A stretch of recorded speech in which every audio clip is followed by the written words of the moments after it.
ಈ ಅಮೃತ ಯೋಗಗಳಿದ್ದಾಗ ಯಾವುದೇ ಕೆಲಸಗಳನ್ನು ಮಾಡಿದಲ್ಲಿ ಅತ್ಯಂತ ಶುಭವಾದ ಫಲಗಳನ್ನು ನಿರೀಕ್ಷೆ ಮಾಡಬಹುದು.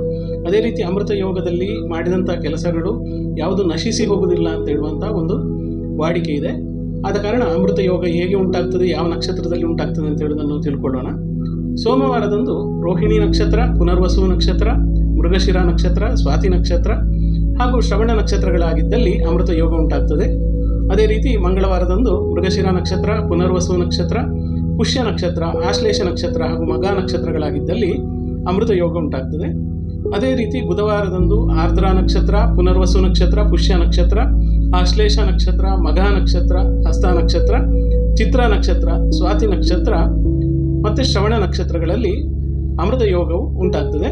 ಅದೇ ರೀತಿ ಗುರುವಾರದಂದು ಅಶ್ವಿನಿ ನಕ್ಷತ್ರ, ಪುನರ್ವಸು ನಕ್ಷತ್ರ, ಪುಷ್ಯ ನಕ್ಷತ್ರ, ಮಗ ನಕ್ಷತ್ರ ಹಾಗೂ ಸ್ವಾತಿ ನಕ್ಷತ್ರಗಳಲ್ಲಿ ಅಮೃತ ಯೋಗ ಉಂಟಾಗ್ತದೆ. ಶುಕ್ರವಾರದಂದು ಅಶ್ವಿನಿ ನಕ್ಷತ್ರ, ಪುನರ್ವಸು ನಕ್ಷತ್ರ, ಪೂರ್ವಾಷಾಢ ನಕ್ಷತ್ರ, ರೇವತಿ ನಕ್ಷತ್ರಗಳಲ್ಲಿ ಅಮೃತ ಯೋಗ ಉಂಟಾಗ್ತದೆ. ಅದೇ ರೀತಿ ಶನಿವಾರದಂದು ಕೃತ್ತಿಕಾ ನಕ್ಷತ್ರ, ರೋಹಿಣಿ ನಕ್ಷತ್ರ, ಶತಭಿಷ ನಕ್ಷತ್ರ ಹಾಗೂ ಸ್ವಾತಿ ನಕ್ಷತ್ರಗಳಲ್ಲಿ ಅಮೃತ ಯೋಗ ಉಂಟಾಗ್ತದೆ. ಈ ಅಮೃತ ಯೋಗದಂದು ಯಾವುದೇ ನಾವು ಕೆಲಸಗಳನ್ನು ಮಾಡಿದಲ್ಲಿ ಅದು ನಶಿಸಿ ಹೋಗುವುದಿಲ್ಲ.